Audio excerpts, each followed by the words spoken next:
Polícia Nacional Timor-Leste realiza formação de gênero, ponto focal nos municípios Senolo-Leste Tolo, na região administrativa especial Ekusiambeno. Formação de gênero, ponto focal Sira realiza e centro formação PNTL Comorodili. Quarta-feira, Lourenço no Recensia, fulano outubro, tinangné. Formando Sira Hamutuk na Ronolo Recin Lima, mas Rusi Serviço de Imigração, Unidade Marítima, Unidade de Patrulhamento, Fronteiras SOE, nos Recursos Humanos. Representante, Comandante Geral Superintendente, Chefe Carlos Jerônimo, jornalista Sira Hateten.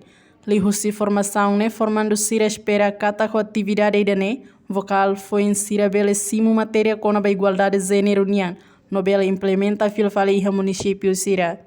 Espera kata ko atividade dane atau focal points dane bela rona saída musi sila heta musi instruktur sira o masih materi poin sira kona ba sexual harassment sira kona ba gender sira atulune sira bela ba pahatutan pale ba ia município Sira ba mal sira município.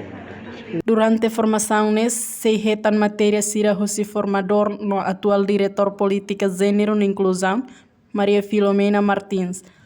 Formação se realizou durante Loron Tolo, Rusi Loron quarta-feira, to sexta-feira, semana né. Reportagem Prisca Sara Marciana Amaral, Domingos Amaral, Televisão Timor Post.